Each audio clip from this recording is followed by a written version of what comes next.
Now state officials want to reassure the public that they are fully prepared, they've practiced and they've had drills, and they're ready to respond to an event like this. Vicky?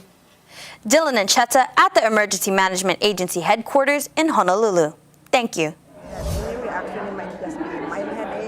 And with that simple shot, the first half of the hepatitis A vaccine is complete. Now I'll be needing another shot in about 6 months. The surrounding streets to the Blaisdell Center will also be closed during the 10-day international conference, and local businesses are preparing for the impacts. It'll take about 4 to 5 years before these trees will fully mature.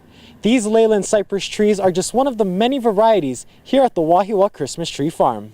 The sweet smell of flowers fill the air, and it is May 1st. That can only mean one thing here in Hawaii: it's Lei Day.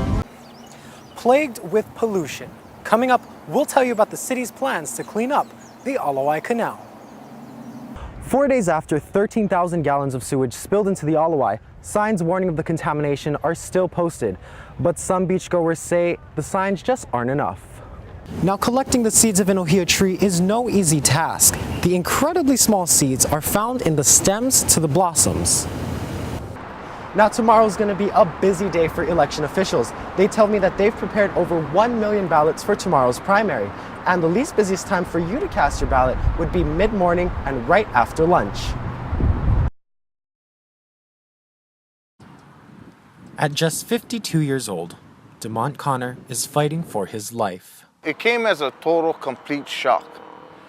In February 2015, he went to the hospital for what he thought was a sinus attack.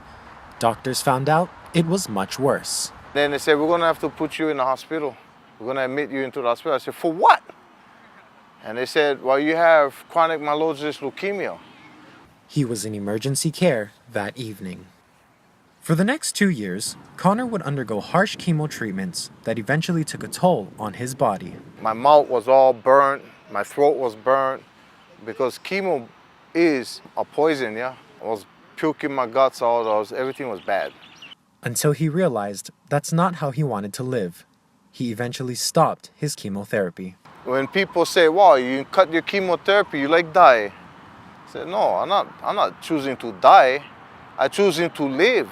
Senate Bill 1129 would grant terminally ill patients the right to get medical help from their doctor to end their lives.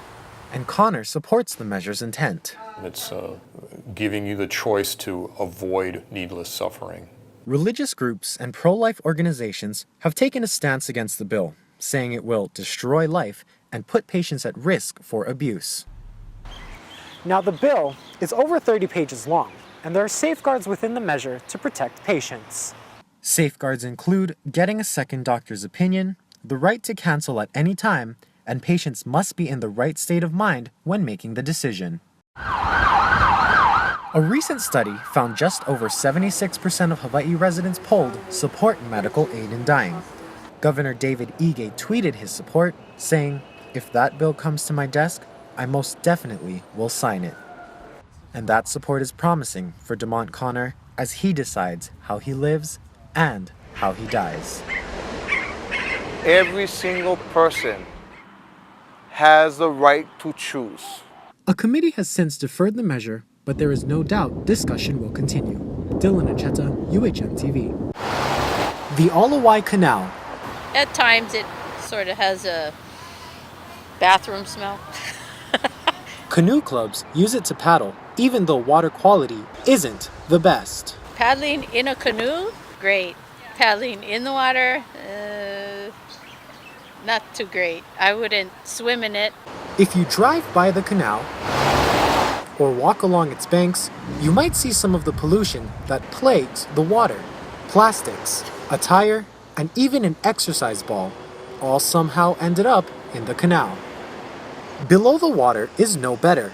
Sediment has built up over time, increasing the risks for flooding. But considering how popular the canal is for recreational activities, why is pollution in the area so bad? During heavy rain, runoff from mountains and neighborhoods float downstream into the canal, bringing sediment and trash. The canal was built as a runoff and was never intended for recreational use. Therefore, the Board of Water Supply said monitoring water quality there is not a priority for the state. Okay. That's ridiculous. When I was a little girl, I went in the Walawa. It was fine. It was cleaner. The site is also infamous for sewage spills. In 2006, about 48 million gallons of raw sewage flooded the waters. Since then, some have had negative opinions about the canal. I wouldn't recommend swimming if you're a paddler. Hopefully you won't get splashed with the water. We even see people fishing there, which I wouldn't recommend eating from there. Signs warning of health hazards are posted, but they're covered in graffiti. The Department of Land and Natural Resources has allocated $13 million to drain and dredge the canal in an upcoming project. They've also requested an additional $5 million from the state's budget to complete improvements to surrounding sidewalks and bridges. The improvements are good news for watermen who use the canal daily. We need this Alawai for sporting, for training, for water sports. It's essential. We need this Alawai to be clean.